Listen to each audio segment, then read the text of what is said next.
light of the sexual abuse scandal sweeping the entertainment industry, the media, and Washington, D.C., we need to talk about creepy Uncle Joe. Well, that's not my invention. That's what the Washington Post labeled him back in 2015. Although written in a weird tongue-in-cheek style, the article cites numerous instances where Joe Biden made women uncomfortable by touching and grabbing them. But here's something way creepier than that.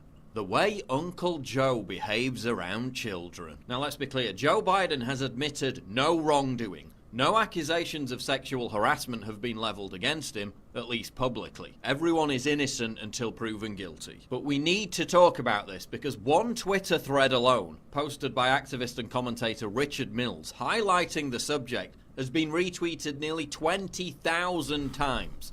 This is going viral. Biden is also signaling that he plans to run for president in 2020. Current polls show that Biden would beat Trump. This could become a major issue on the campaign trail. So let's take a look. This is probably the most famous example. Biden leans uncomfortably close to a 13-year-old girl, whispers something in her ear, then tries to kiss her as she instinctively jerks away. Thank you. Thank you. Thank you.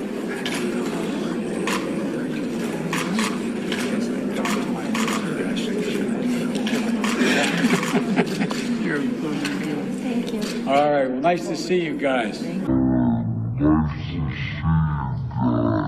Now, this one actually made the news at the time. They said the 13-year-old girl, Margaret Coons, didn't think what Biden said or did was creepy. Except she didn't say anything. It was her father, Senator Christopher Coons, who claims she said that. I reached out to Margaret Coons to clarify whether or not she thought it was creepy and to ask her what Biden said.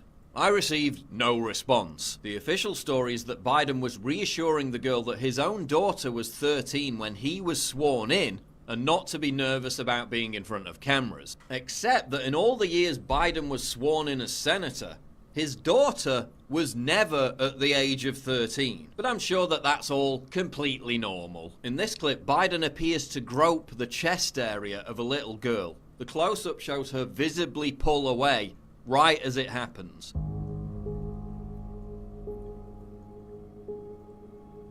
But I'm sure that's completely normal. Biden seems to have a thing for touching, smelling, and stroking girls' hair, as seen in this clip.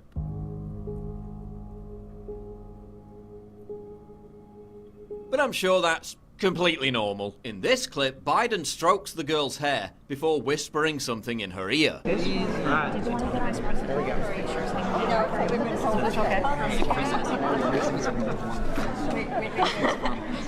He then asks for a picture with the girl alone. Can I go with just alone? Senator Jim Risch then says, "Dad's going to stand pretty close." Dad's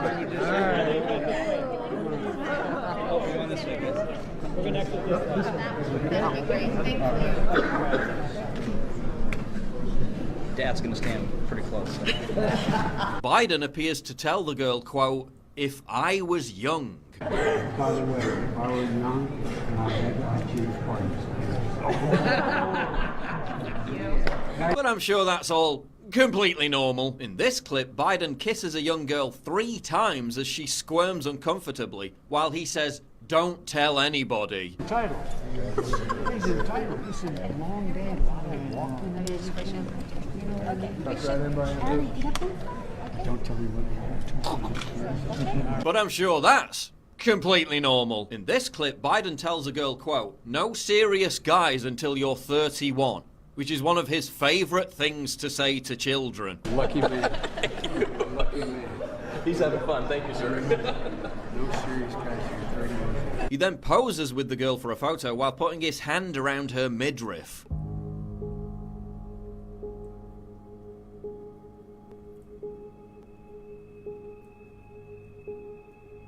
And then whispers something into her ear.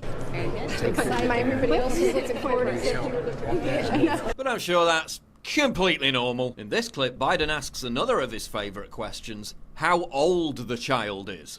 Come on over here. Good to see you, Molly. How old are you, honey? 12. Before weirdly stroking the face of her younger sister. Grandpa's one of those guys. That's nice of you to say. No, I'm not saying. He knows I knew. Oh, that's The mother seems keen to leave quickly, but I'm sure that's all completely normal. In this clip, Biden again tells a young girl, no dating until you're 30, before putting his hand near her breast. You remember what I told you last time I saw you? Do you remember what I told you? No, not smile. No date till you're 30.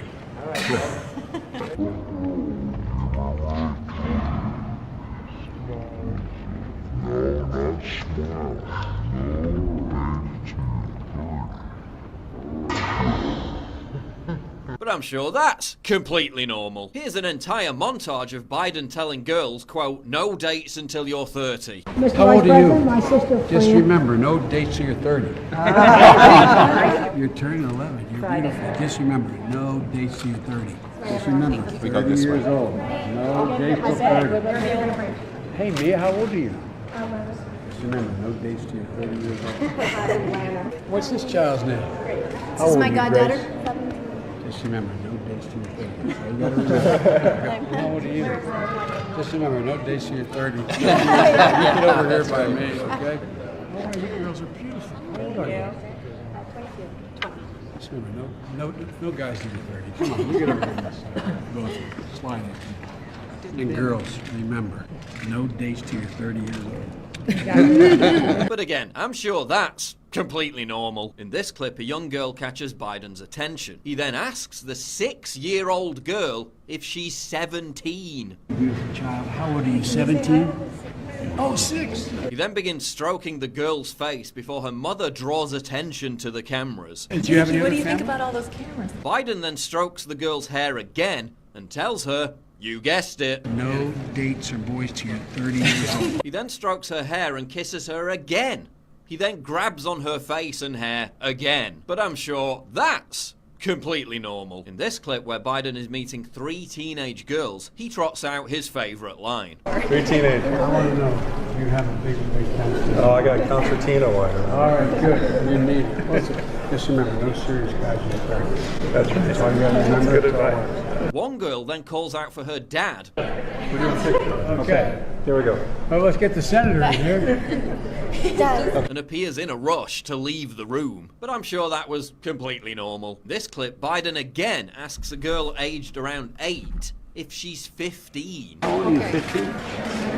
He then whispers something in their ears once again. The same thing happens again in this clip where he asks an 11-year-old girl if she's 17. And how old are you, 17? You're 11? Before the obligatory hair sniffing and whispering.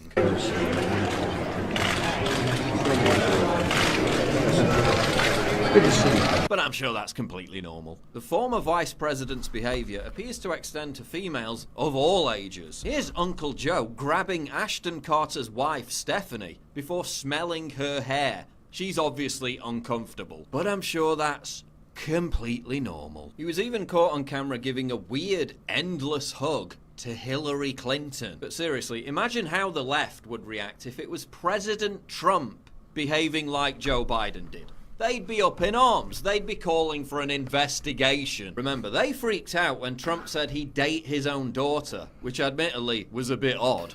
So what about this? Last week, a Secret Service agent told Cassandra Fairbanks that Biden would, quote, mess with every single woman or teen, and that a Christmas get-together at the VP's house had to be cancelled, quote, because Biden would grope all of our wives and girlfriends' asses. He also said that the service often had to protect female agents from him, and that Biden was prone to parading around the VP residence late at night with no clothes on. I mean, stark, naked, Weinstein-level stuff, said the agent. During one alleged incident in 2009, Biden cupped the breast of a Secret Service agent's girlfriend during a photo, prompting the agent to shove Biden and almost hit him.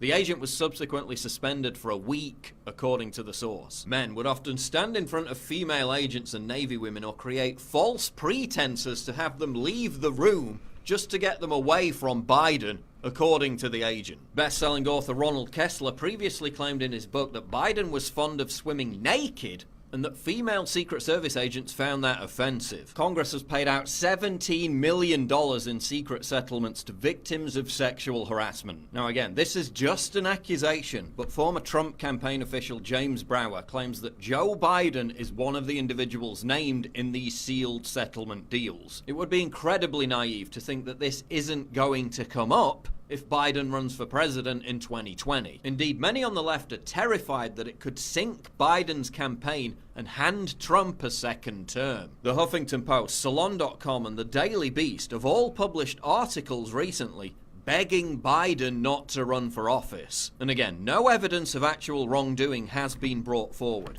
But when you watch these clips, and considering the current climate, you can begin to understand how Joe Biden earned his nickname.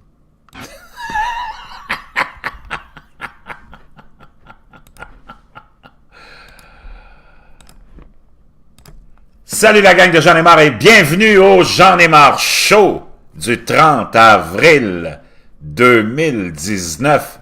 Chers amis, zazazamis.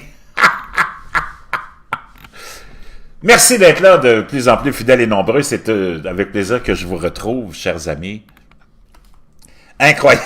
Joe Biden, le 20e candidat aux primaires démocrates. 20 candidats, plus fous les uns que les autres, plus débiles les uns que les autres, qui nous font passer Donald Trump pour quelqu'un de très équilibré, après 3 ans où on a essayé de nous le faire passer pour un fou furieux. C'est incroyable. Merci à tous ceux qui sont là, les cousins français comme les amis belges, comme Lola Rose, Philibert Bout-en-Bois et son petit bout de bois qui voudrait que Joe Biden soit castré. François Carrier qui nous dit « Il a été décoré par Obama, Patrick Roy, vieux débris. » C'est incroyable. Si c'est le meilleur que les démocrates ont à offrir pour battre Donald Trump, c'est pas demain la veille que Donald Trump va être battu. L'agenda des démocrates pour 2020 est un agenda unique en son genre, mais dans le fond, pas si unique que ça, c'est l'avancement du globalisme. Le globalisme, c'est ce gouvernement mondial, dans le fond, c'est ce modèle politique qu'on nous impose depuis 30, 40, 50 ans, le globalisme, qui implique l'ouverture des frontières, l'élimination de nos valeurs, de nos traditions, de nos histoires respectives, l'invasion, une économie ruinée par l'envoi de toutes nos entreprises collaboratrices dans les pays qu'on appelle émergents. C'est ça le globalisme. Et c'est aussi le grossissement de l'État, du gouvernement, son influence dans nos vies, le contrôle que ce gros gouvernement-là prend dans nos vies, c'est ça le globalisme et c'est ça qu'on pousse. Et ça a été poussé sous Barack Obama jusqu'à une certaine limite où Crooked Hillary n'a pas été capable de se faire réélire. De se faire élire pour nous donner un 3e mandat de Barack Obama. Crooked Hillary aurait été le 3e mandat de Barack Obama parce que c'est Barack Obama qui aurait contrôlé la présidence de Crooked Hillary. Chers amis, là, on veut revenir à l'attaque. J'aimerais juste vous rappeler des faits historiques. Concile de Rome, 19e siècle, 18e siècle, on a voulu, avec les rois d'Europe, avec les principautés d'Europe, avec les tsars qui dominaient les populations. J'aimerais vous rappeler qu'on ne pouvait pas voter avant, il n'y a pas si longtemps en Europe. On vivait dans des régimes de principauté, de royauté, de tyrannie et de tsar. Et que une république était en train de naître, une république avec un gouvernement élu de façon représentative par le peuple, qui venait menacer l'élite européenne, qui venait menacer l'establishment européen. L'Église a soutenu les rois, les tyrans pendant des centaines d'années.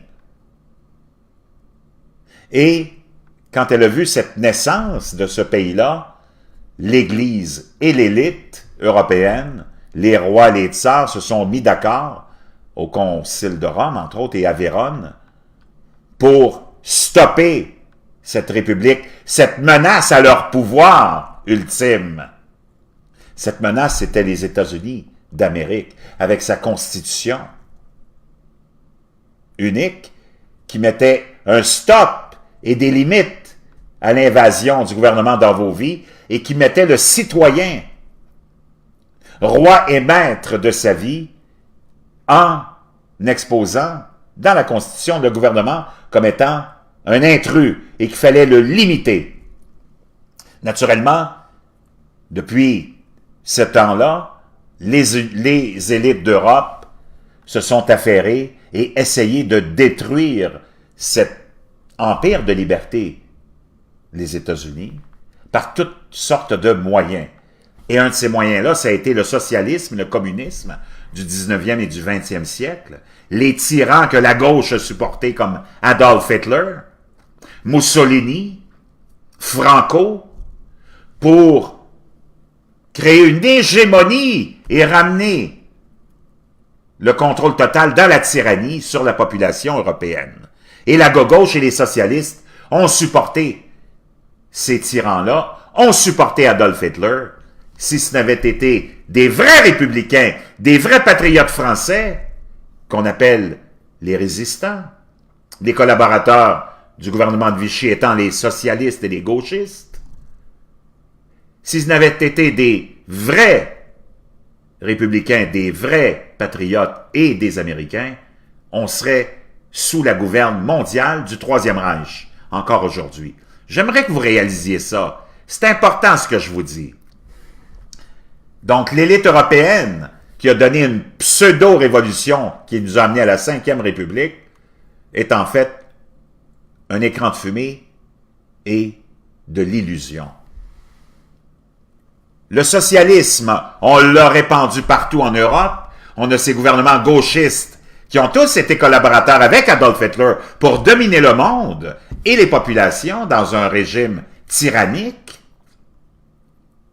Et on continue à démoniser les Américains. Encore aujourd'hui, l'élite européenne est à la base du globalisme, est à la base de ce mouvement des frontières ouvertes, est à la base de ce retour à la tyrannie. Regardez le Parlement européen, regardez l'Union européenne. On a sapé la souveraineté, sapé les frontières des pays pour les laisser dominer par des bureaucrates non élus, la Commission européenne, et on est de retour à la case zéro. L'ex-URSS, le KGB, le Politburo sont en charge de l'Union européenne qui continue à démoniser les États-Unis parce qu'on a horreur de la liberté, on a horreur que le citoyen soit maître de sa vie et qu'on mette un stop à un gros gouvernement. On veut détruire les États-Unis de l'intérieur et on le fait via le Parti démocrate, qui est un parti collaborateur, comme les socialistes l'ont été à l'époque du Troisième Reich. Ça vous surprend? Parce que vous n'êtes pas habitué d'entendre la vraie histoire. Vous êtes toujours dans la fiction des médias gauchistes, globalistes. On va détruire les États-Unis qui sont le dernier rempart de cet envahissement de la tyrannie de l'élite via l'Union européenne. L'Union européenne, l'Europe est le cancer de l'humanité. Ça me fait de la peine de vous dire ça, les cousins français, les amis européens, mais vous êtes le cancer de l'humanité, vous êtes le cancer, la gangrène qui vient manger la liberté individuelle, vous êtes à la source de tous les maux passés, modernes et futurs. Et tant que les Européens se ressaisiront pas, se remettront pas sur la voie de la rationalité et de l'intelligence et de la liberté, il n'y a aucun espoir pour l'humanité parce que l'élite européenne est trop puissante. C'est des centaines d'années, des milliers d'années d'accumulation de richesses par des régime tyrannique, et aujourd'hui, ces richesses-là sont assez puissantes pour dominer, et ce qui reste à faire, c'est faire tomber les États-Unis et Israël aussi. Les deux seules mamelles qui nous restent, les deux seuls et uniques, les deux mamelles de la liberté. Et vous remarquerez que la gauche démonise toujours Israël et les États-Unis, et c'est pas pour rien.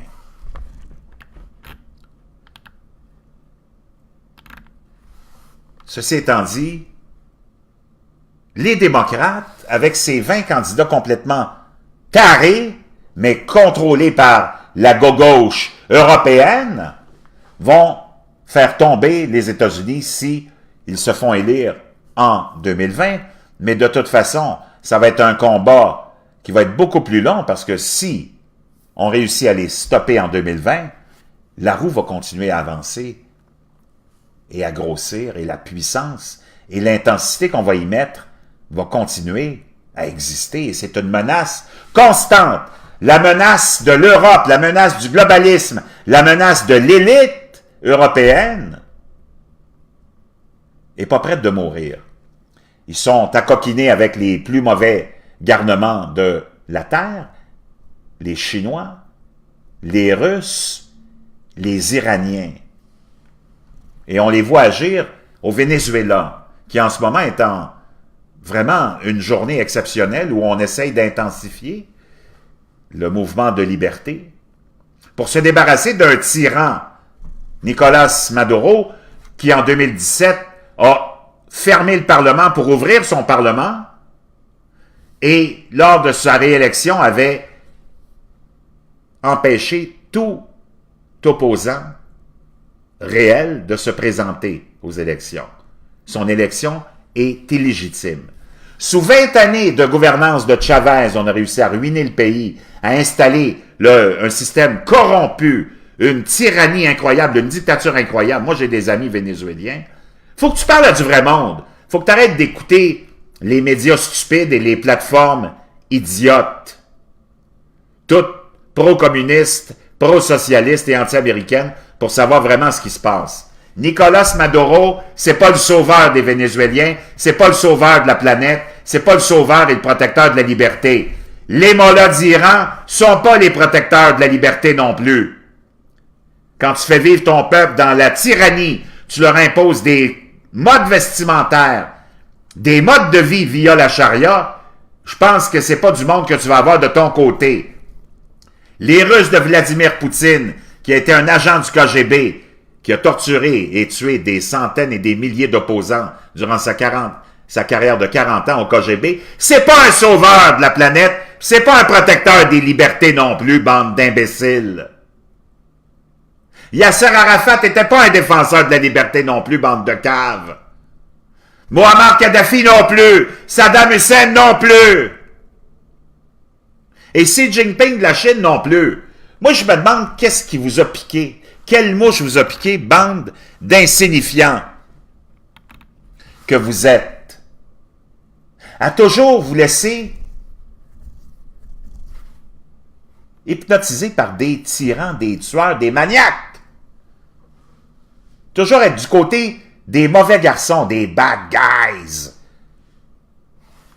Nicolás Maduro, qui a amené son pays dans la plus grande misère et qui est resté au pouvoir à l'aide des chavistes. Des chavistes, c'est des gardiens de la révolution, si vous voulez, l'équivalent des gardiens de la révolution, des mollahs d'Iran, qui sont pas là pour la liberté. Les Iraniens, en ce moment, veulent se débarrasser d'eux, mais ils sont terrorisés. Ils sont incapables parce qu'il n'y a aucun pays qui les supporte. Aucun de nos dirigeants qui disent être des grands défenseurs de la liberté ne supporte les Iraniens dans leur combat pour se débarrasser des mollahs iraniens qui leur font vivre un enfer depuis 40 ans, qui empêchent les femmes de vivre librement. Moi, je ne sais pas c'est quoi pour vous autres la liberté, là, mais wow! Si votre concept de liberté, ça passe par la loi de la charia appliquée par les mollahs en Iran, je peux vous dire une chose, on n'est pas en bonne main. On n'est pas en bonne main. Moi, quand je regarde les médias sociaux puis tous les tarés qui commentent puis qui sévissent, puis qui sont tellement anti-américains qu'ils en sont à embrasser des mollahs d'Iran comme étant des sauveurs de la liberté, franchement, vous avez besoin d'être soignés. Puis vous avez besoin d'être internés.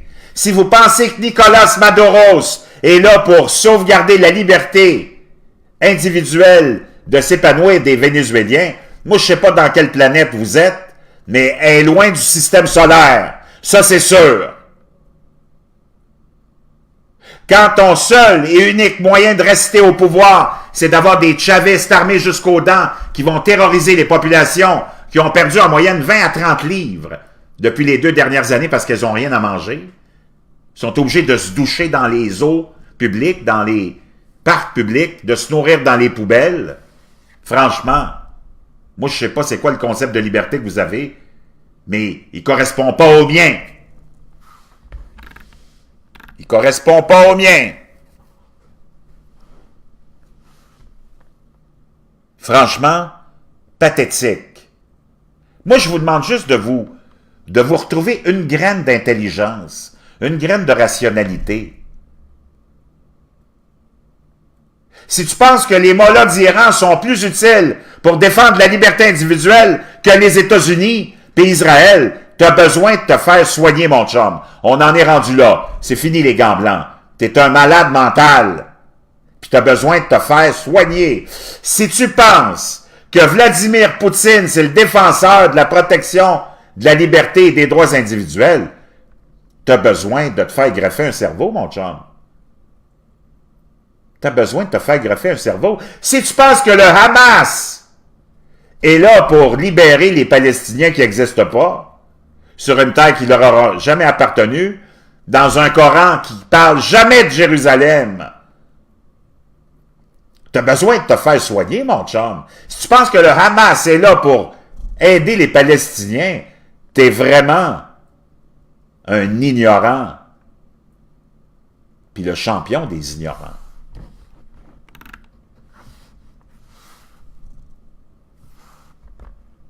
Vraiment, c'est pas fort. Je suis vraiment inquiet. Je suis inquiet pourquoi? Pas parce que l'élite est globaliste et elle a un plan unique pour nous autres, c'est de nous amener dans le contrôle total, puis la domination totale. On le sait que c'est ça leur plan. C'est comme ça qu'ils survivent depuis des centaines d'années. C'est avec la tyrannie. Moi, ce qui m'inquiète, c'est vous autres. Comment vous êtes naïfs, comment vous êtes complètement déphasés dans les concepts de liberté. Quand on est rendu à penser que Mohamed Kadhafi, c'est quelqu'un avec qui tu peux aller prendre un café. Quand t'en es à penser que Saddam Hussein, c'était quelqu'un de fréquentable. Quand t'en es à penser que Yasser Arafat, c'était une idole pour de la jeunesse. Castro, Che Guevara, puis tous ces gens de même acabit, on est vraiment en grand danger. L'élite, on sait ce qu'elle veut. Moi, ce qui m'inquiète, c'est vous autres. Comment vous en êtes rendus à être devenus aussi débilement, profondément idiots? Ça, c'est inquiétant. Ça, c'est vraiment inquiétant. L'agenda des démocrates pour 2020, s'ils sont élus, c'est notre agenda à nous autres, les Canadiens. C'est l'agenda de la France. C'est l'agenda socialiste, globaliste, communiste. Ils veulent leur donner le système de santé qu'on a, nous autres, le plus désastreux. Celui de la France, le plus désastreux. Celui de l'Angleterre, le plus désastreux. Tous les systèmes de santé gérés par l'État, par les fonctionnaires, sont nuls à chier et coûtent la peau des fesses. Et c'est ça que les démocrates ont comme plan, parce que c'est un plan global. Le globalisme, ça implique ça aussi, les soins de santé payés par tout le monde, imposés par l'élite et le gouvernement, parce que c'est payant. Moi, c'est ça qui m'inquiète, c'est la stupidité du citoyen moyen que vous êtes. À penser une seconde que Nicolas Maduro est là pour les Vénézuéliens, que Vladimir Poutine est là pour défendre la liberté individuelle. Pendant 40 ans, il a tué tous les opposants au communisme, pendant qu'il était au KGB. Chavez a créé les chavistes en les finançant, une bande de fous affamés de sang, en leur donnant des maisons, des salaires et des armes pour aller terroriser la population vénézuélienne qui voudrait le renverser. Les mollahs d'Iran, vous les présentez comme des défenseurs de quoi? De la liberté? Êtes-vous tombé sans tête, le monde? Quelle mouche vous a piqué? Et c'est ça le danger. Et c'est ça le danger, les amis. Et c'est vraiment inquiétant de vous voir aller. Moi, quand je vous regarde aller, j'ai vraiment, vraiment peur pour notre avenir. L'agenda des démocrates, le Green New Deal, ils veulent ruiner l'économie. Ils veulent ruiner le modèle économique qu'on a sous prétexte qu'ils veulent sauver la planète. Ces gens-là sont incapables de mettre un pied devant l'autre. Comment est-ce qu'ils vont sauver la planète? Ils veulent pas sauver la planète. Ils veulent sauver leur cul en nous imposant la dictature totale.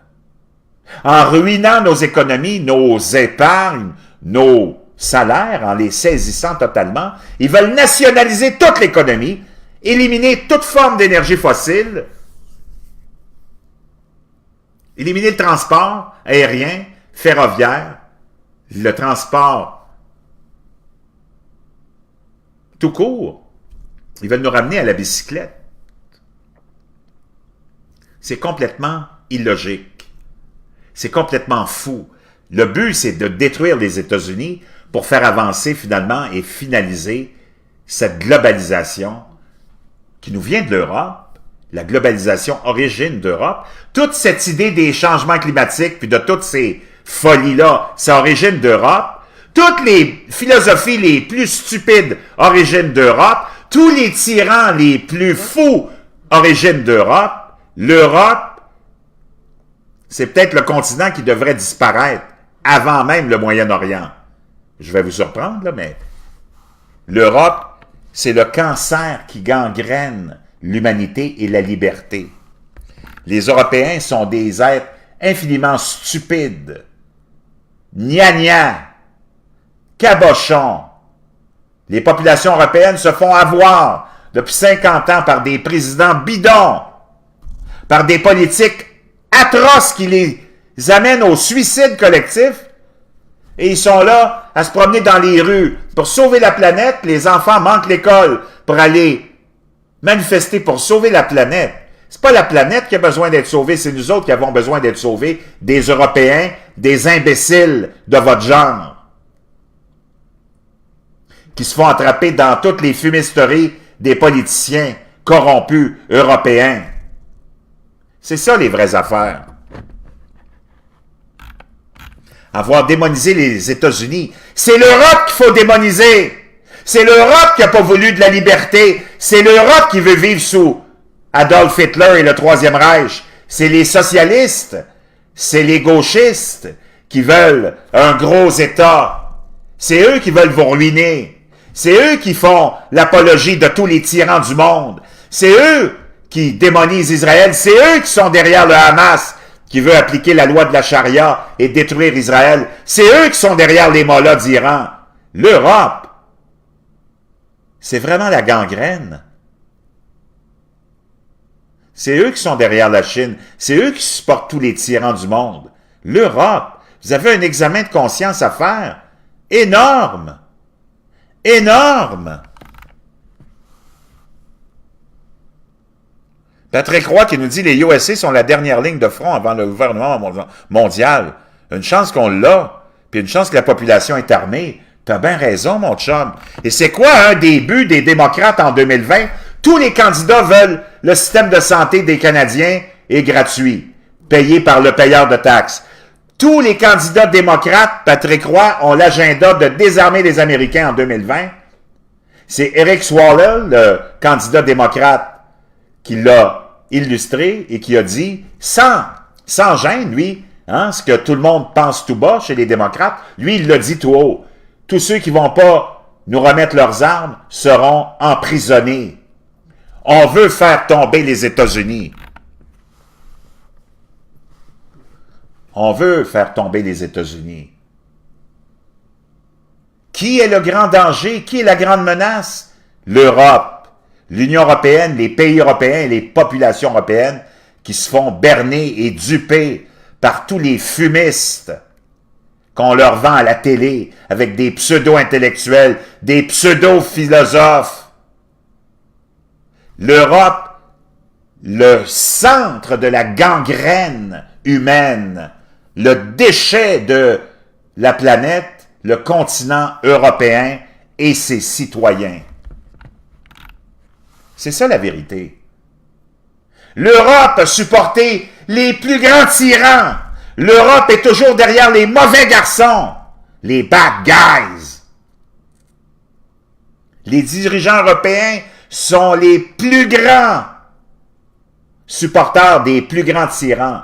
Et les populations européennes sont les plus naïves parce qu'elles veulent vivre du plaisir, elles veulent vivre de la farniente, elles veulent être au café en train de siroter des lattés, payés à rien foutre, à se masturber intellectuellement. Les Italiens veulent manger des pâtes et boire des espressos toute la journée, aux frais des contribuables qui travaillent fort. Les Espagnols veulent manger des tapas toute la journée, aux frais de ceux qui travaillent fort. Et c'est partout pareil.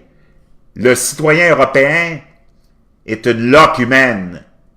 Une loque humaine qui n'a pas été capable de sauver son cul, sauver ses traditions, sauver sa religion, sauver sa nation. Parce que les Européens sont plus préoccupés à rien foutre, à collaborer, s'il le faut, avec Adolf Hitler, comme on l'a fait en 39-45, sous les promesses d'être pris en charge et de se faire torcher par l'État-providence.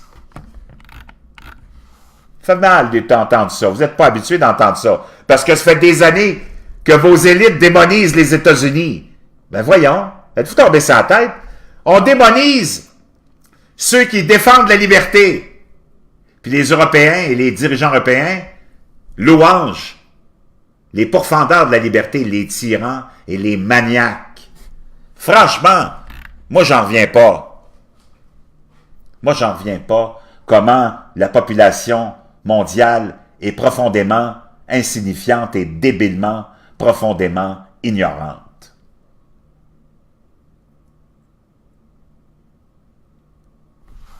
Maintenant, on va rester dans le sujet de la corruption. On va aller écouter. Moi, je suis de Sainte-Marthe-sur-le-Lac, vous le savez, j'ai couvert des inondations. Et on apprend que on était au courant de la faiblesse de ces fameuses digues qui ont cédé en 1 minute. Tout le monde savait qu'ils étaient pour céder. Il y avait des inondations records, un hiver record, des vents incroyables. La ville attendait une subvention. Un rapport d'experts recommandait de rehausser la digue il y a 18 mois. On va aller écouter un lien qui m'a été partagé par un abonné et on revient après. Et je vous parle de ce qui se passe vraiment et qui est vraiment à blâmer là-dedans. Benoît, quand on apprend qu'il y avait un fameux rapport là, qui existait sur les menaces qui touchaient cette digue-là. Oui, Gino Georges, bonjour. C'est ça, on apprend que ce rapport du ministère de l'Environnement et du Développement durable, qui date de 2009, exigeait des travaux urgents sur la digue. Le ministère de l'Environnement tasse les bureaucrates de la ville de Sainte-Marthe-sur-le-Lac pour dire c'est trop urgent, on fait les travaux en 2010. En 2017, après des crues, les inondations de 2017, là, il y a un nouveau rapport qui est commandé, qui est déposé. Faut rehausser la digue de 2 pieds. Ça urge. Puis là, la mairesse fait des demandes de subvention. Puis là, le ministère de l'Environnement retourne le dossier qu'il juge incomplet. Puis là, la ville envoie les documents manquants. Puis là, le ministère de l'Environnement dit, moi, OK, on va faire les travaux à l'automne. Moi, je connais rien, mais il me semble que les inondations, c'est au printemps que ça se passe. Oui. Et entre-temps, on a 6 000 personnes évacuées, 2 500 maisons touchées à Sainte-Marthe. Justement. Puis là... Donc, chers amis, on va prendre une pause, puis on va aller analyser tout ça. Là, on assiste, on apprend des nouvelles que on était au courant de cette faiblesse-là depuis longtemps. Dan Dulit qui nous dit encore du gel et de la neige et du verglas pour cette nuit. On est le 30 avril, refroidissement global. La mairesse Sonia Paulus, que j'ai vraiment en aversion, ça c'est une des plus corrompues de l'histoire de la politique municipale du Québec. Puis les résidents de Sainte-Marthe, j'en ai plein là, d'abonnés, là. Faites tourner ça, s'il vous plaît. Sonia Paulus qui travaille pour, pas le clan Panton, mais le clan Dumoulin. Hein? La marionnette du clan Dumoulin. Sonia Paulus, qui est à son 3e mandat, parce qu'il n'y a pas d'opposition. Elle aime ça dépenser mon chum. Si c'était si urgent, puis si elle savait, comment ça se fait qu'il n'y a personne qui est allé crier, qu'il y a personne qui est allé répandre ça de façon publique, de façon urgente? Il y a déjà 24 mois ou 18 mois. Non, ça s'est fait en catimini, on s'envoyait des petits messages, parce qu'on n'en a rien à branler.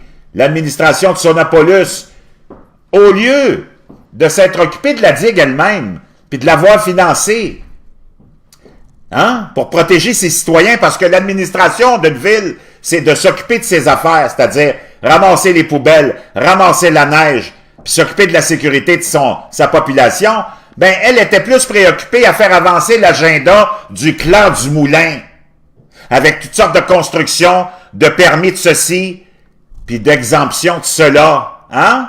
Moi, j'en ai des histoires croquantes de gens vraiment qui en connaissent beaucoup de cette administration mafieuse. Elle a construit un parc de skateboard pour les drogués puis les bombes du coin. Ça a coûté combien? Il y en a du béton, le mon chum. Elle nous a construit un petit terrain de tennis, un court de tennis au parc.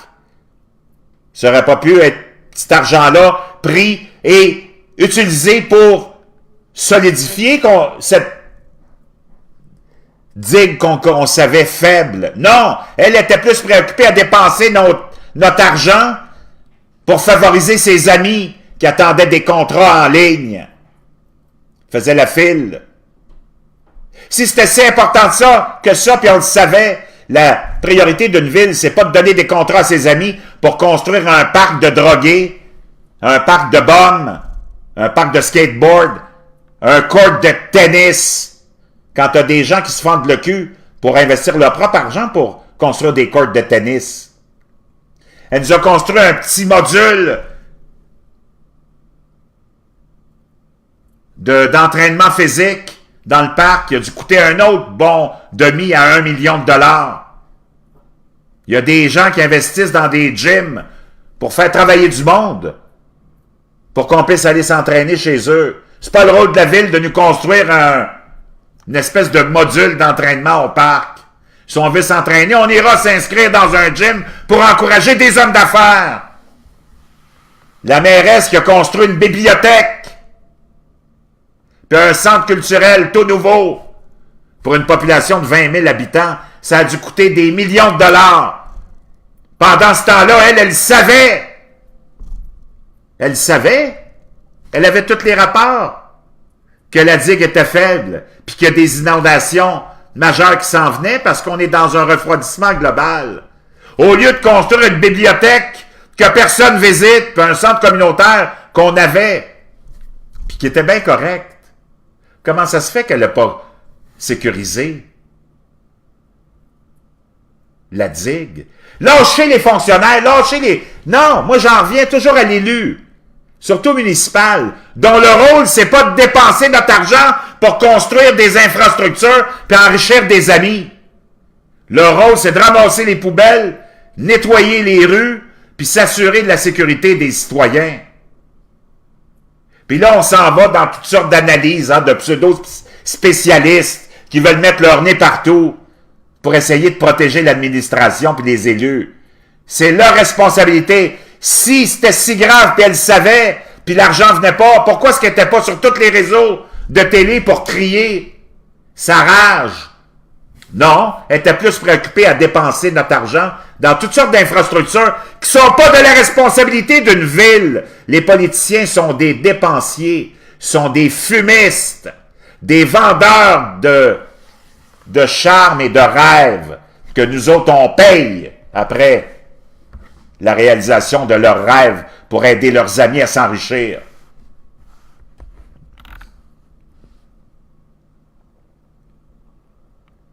Hein, Gilles Dubois, de l'argent, on en a pour des maudites niaiseries, hein, pour des habits. Les poubelles de luxe, t'as bien raison, François Sylvain. Elle nous a mis des poubelles de luxe dans toute la ville. Ça a coûté sûrement une couple de millions, ça aussi. Des belles poubelles sur une belle grosse dalle de béton, avec 3 compartiments. Pendant ce temps-là, on savait que la digue était faible et vulnérable, puis on n'a rien fait. Elle attendait l'argent des subventions du gouvernement. Ben, pour faire toutes ces dépenses, elle n'a pas attendu les subventions pour donner des contrats à ses amis, pour construire le parc de drogués, pour construire le court de tennis, pour construire la bibliothèque puis le centre commercial. Elle n'a pas attendu les subventions du gouvernement pour ça, pour donner des contrats à ses amis. Ça, c'était pressant. Ça, c'était urgent.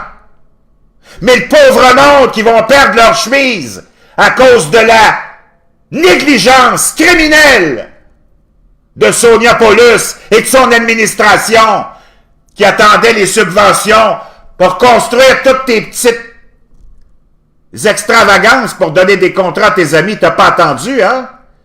Les subventions, tu l'as trouvé l'argent pour ça, Sonia!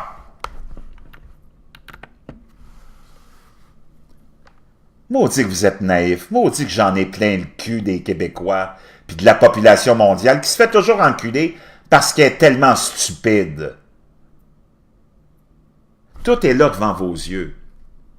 Si on s'en tenait et on exigeait que nos administrateurs, que nos élus soient des administrateurs de ce qu'ils ont à faire, et non pas de dépenser notre argent pour leurs amis, t'en aurais plus de corruption. Si c'était obligatoire qu'un maire ou une mairesse s'occupe seulement des poubelles, de la sécurité de ses citoyens puis de l'enlèvement de la neige, t'en aurais plus de corruption, mon chum. Puis on paierait des taxes peut-être 200% moins élevées. C'est pas le rôle d'une ville de construire un court de tennis!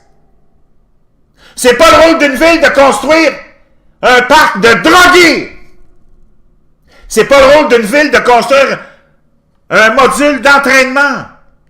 C'est pas le rôle d'une ville de construire une bibliothèque non plus. Non. Le rôle d'une ville, c'est de s'assurer que les citoyens sont en sécurité, que les villes soient propres et nettoyées. Si on s'en tenait à ça, puis c'était obligatoire que ça soit ça, tu peux être sûr que tous ces gens-là, t'es verras plus dans le monde politique. S'ils sont là, c'est parce qu'ils font tout sauf s'occuper de leurs responsabilités. Nos frontières sont ouvertes, tout le monde rentre. La police n'arrête plus les criminels, donne des tickets. Nos municipalités, nos gouvernements remplissent plus leurs responsabilités de s'occuper de leur population. Mais on dépense tout notre argent dans des folies pharaoniques. Moi, j'en reviens pas. C'est le rôle du privé, comme nous dit Olivier. Moi, j'en reviens pas. J'espère que les citoyens de Sainte-Marthe qui m'écoutent, mes compatriotes, là, vous allez vous réveiller, puis vous allez faire tourner cette petite vidéo-là. Sonia Paulus est complètement responsable. Plutôt que de construire un court de tennis pour aider des amis, un parc de drogués, de skateboard, une bibliothèque dont on n'avait pas besoin, plus le module d'entraînement. Franchement, t'as des gens qui payent des taxes d'affaires, qui ont construit des gyms, puis tu veux leur voler de la clientèle. C'est pas le rôle des villes, ça. Si t'avais fait puis rempli tes responsabilités, Sonia, là, ça serait pas arrivé, ça. Puis ces gens-là, moi, j'ai parlé à une caissière de Maxi à Sainte-Marthe qui était en détresse hier quand je suis allé avec ma femme acheter 2-3 affaires. C'est une caissière qu'on connaît, on parle souvent avec elle. Puis hier, je voyais qu'elle n'était pas dans son assiette. J'ai dit, ouais, toi, t'es victime des inondations, j'imagine. Elle dit, ouais, j'ai une maison mobile à côté de la digue, puis on va tout perdre. L'eau était rendue au plancher. C'est du monde ordinaire, Sonia Paulus, que tu as ignoré pour prioriser puis donner notre argent des taxes municipales à tes amis qui attendaient pour construire un court de tennis que personne voulait. On t'a pas demandé ça, nous autres. Si je veux jouer au tennis, il y a du monde qui a investi de l'argent pour créer des jobs, pour qu'on aille jouer au tennis dans leur court. On t'a pas demandé ça, Sonia, de nous construire une bibliothèque, un centre culturel nouveau. C'est tes amis qui voulaient ça. Nous autres, on voulait pas ça. Nous autres, on veut que tu t'occupes de tes affaires. Puis de tes affaires, c'était t'occuper de la digue. Oubliez les rapports de ceci et les rapports de cela. Là, on veut tous vous embrouiller. Parce que toutes ces élites-là, comme Benoît Dutrisac, puis toute l'autre gang qui est là, qui sévit à tous les jours, eux autres sont là pour vous distraire puis vous faire oublier les vrais responsables de ça. Parce qu'on est là pour faire avancer toujours le même modèle de politiciens corrompus qui continuent à dépenser notre argent, puis à se foutre de notre gueule, puis il n'y aura aucune conséquence, puis il n'y a personne qui va être tenu responsable. Alors que la mairesse était au courant, puis il savait, tout le monde le savait apparemment, sauf nous autres, hein, naturellement. Puis là, on va se blâmer les uns les autres. J'espère qu'il y a quelqu'un qui a assez de puissance, puis de pouvoir, puis de couilles pour la traîner devant les tribunaux, celle-là, Sonia Paulus, pour négligence. Tu t'es occupé d'enrichir tes amis à construire toutes sortes d'affaires dont on n'a pas besoin et qu'on n'a jamais demandé. Alors que tu aurais dû prendre cet argent-là pour aller solidifier puis sécuriser la digue. Puis après ça, tu aurais pu faire une demande de subvention pour te faire rembourser la grosse. Mais naturellement, il y a juste encore J'en ai marre qui est toujours dans le vrai, dans le juste. Toujours, toujours, toujours, toujours. Moi, j'en peux plus de toujours être le seul du bon côté de l'histoire. Merci Karine pour les compliments. Moi, j'en peux plus d'être le seul toujours du bon côté de l'histoire. Y a-tu quelqu'un qui va venir me rejoindre à un moment donné? Y a-tu quelqu'un de saint d'esprit qui va venir me rejoindre? Ou si vous allez toujours être à côté de la traque? Allez-vous toujours supporter les Nicolas Maduro, les Hugo Chavez, les Mollahs d'Iran, Yasser Arafat, Muammar Kadhafi, puis tous les tyrans du monde, les Castro de ce monde? Allez-vous toujours supporter des tyrans? C'est ça qu'ils veulent, que vous supportiez des tyrans. Comme ça, eux autres, ils sont déjà instaurés en tyrans, puis ils nous gouvernent. Y a-t-il quelqu'un qui va être du bon côté de l'histoire à un moment donné, où je suis toujours le seul? Karine qui dit une chance que tu es là. Merci Karine de ses compliments et de ses encouragements. La seule et unique responsable, et elle devrait être tenue criminellement responsable de ça. Puis c'est elle qui devrait être poursuivie, pas la ville. Elle, personnellement, parce qu'elle a accumulé de l'argent avec le clan du Moulin. Sonia Paulus. Y a-t-il quelqu'un qui a les couilles, puis la force, puis le pouvoir d'aller la mettre à sa place, c'est-à-dire en prison? Chers amis, merci d'avoir été là. C'est toujours un plaisir. Je vous reviens un petit peu plus tard.